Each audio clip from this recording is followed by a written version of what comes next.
ग्रामीण क्षेत्र में शासन चलाना, किस तरह से कंपनी ने शासन चलाया, इसके बारे में अपन इस वीडियो में देखने को मिलेगा। कंपनी दीवान बन गई। 12 अगस्त 1765 को मुगल बादशाह ने ईस्ट इंडिया कंपनी को बंगाल का दीवान तैनात किया। इस बात की पूरी संभावना है कि यह घटना मुट्ठी भर अंग्रेजों और हिंदुस्तानियों की मौजूदगी में रॉबर्ट क्लाइव के तंबू में घटी होगी, लेकिन ऊपर दिए गए चित्र में इस घटना को एक भव्य समारोह के रूप में दिखाया गया है। यह चित्र उस चित्रकार ने बनाया है जिसे रॉबर्ट क्लाइव ने अपने जीवन की यादगार घटनाओं का चित्रित करने का जिम्मा सौंपा था। बंगाल की दीवानी हाथ आ जाना अंग्रेजों के लिए निश्चित ही एक बड़ी घटना थी। दीवान के तौर पर कंपनी अपने नियंत्रण वाले भूभाग के आर्थिक मामलों की मुख्य शासक बन गई थी। अब उसे अपनी जमीन का शासन चलाने और आमदनी को व्यवस्थित करने का रास्ता ढूंढना था। इसके लिए उसे एक ऐसा रास्ता ढूंढना था जिसे कंपनी के बढ़ते खर्चों को पूरा करने के लिए काफ़ी आमदनी जुटाई जा सके। व्यापारिक कंपनियों के नाते उसे ये ख्याल भी रखना था कि वह अपनी ज़रूरत की चीज़ें खरीदती बेचती रहे। समय के साथ कंपनी को ये भी समझ में आने लगा कि उसे सावधानी के साथ आगे बढ़ना होगा। बाहरी ताकत होने की वजह से उसे उन लोगों को भी शांत रखना होगा जो गांव देहात में पहले शासन चला चुके थे और जिनके पास अभी भी काफ़ी ताकत और सम्मान था।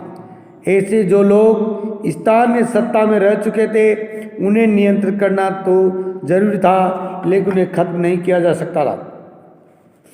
ये काम कैसे हो, इस अध्याय में हम देखेंगे कि कंपनी ने ग्रामीण इलाकों को उपनिवेश कैसे बनाया, आय के साधन कैसे जुटाए, लोगों के अधिकार किस तरह तय किए और मनमाफिया फसलों की खेती कैसी कराए।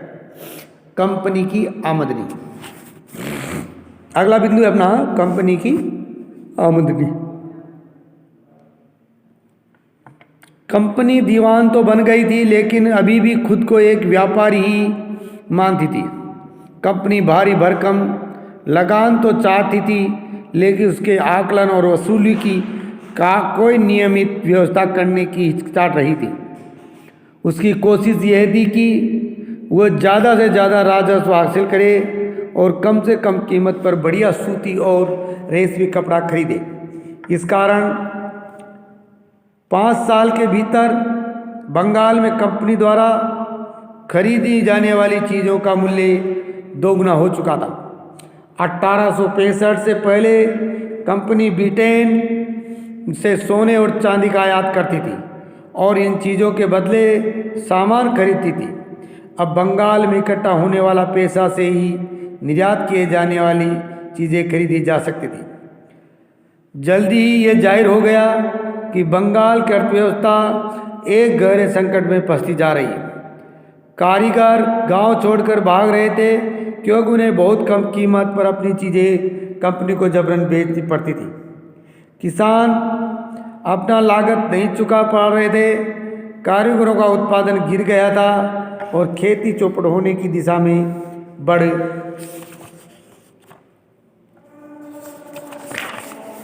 रही थी। 1770 में पड़े अकाल ने बंगाल में 1 करोड़ लोगों को मौत की नींद सुला दिया। इस अकाल में लगभग 1/3 आबादी समाप्त हो गई।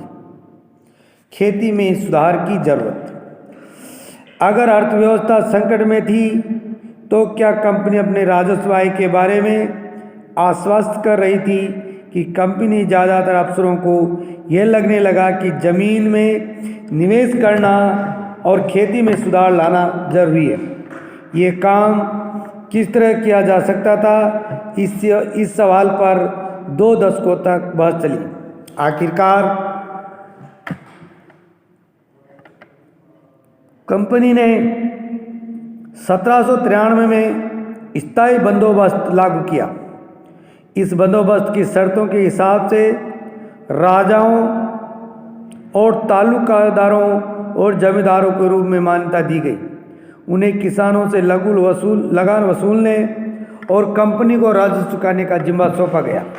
उनकी ओर से चुकाई जाने वाली राशि अस्थायी रूप से तय कर दी गई थी। इसका मतलब यह था कि भविष्य में कभी भी उसमें इजाफा नहीं किया जाना था।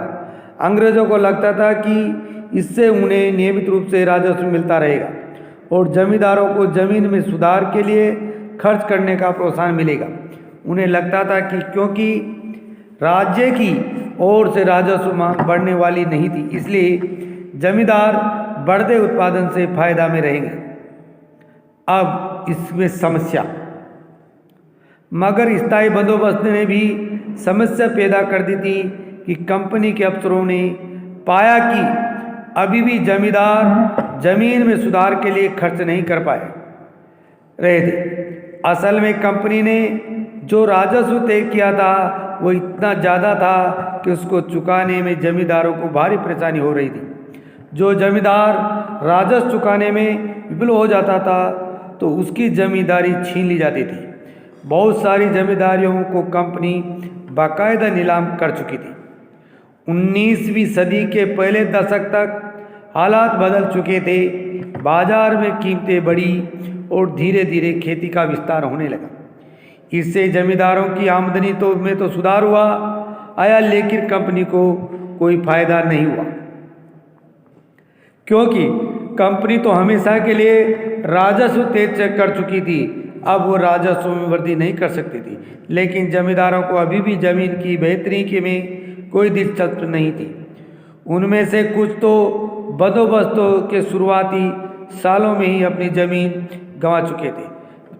जो बचे रह गए उन्हें भी बिना परेशानी और निवेश का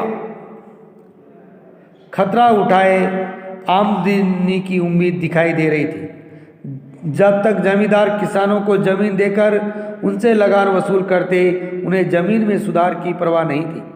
दूसरी तरफ गाँव में किसानों को ये व्यवस्था बहुत दमनकारी दिखाई दी। किसानों को जो लगान चुकाना था वो बहुत ज़्यादा था और ज़मीन भी पर उनका अधिकार सुरक्षित नहीं था। लगान चुकाने के लिए अक्सर महाजन से कर्जा लेना पड़ता था। अगर वो लगान नहीं चुका पाता था तो उसे पुश्तैनी ज़मीन से बेदखल कर दिया जाता था। अब कल अपन नए वीडियो में एक नए कानून के बारे में जानकारी प्राप्त करेंगे। तब तक के लिए धन्यवाद।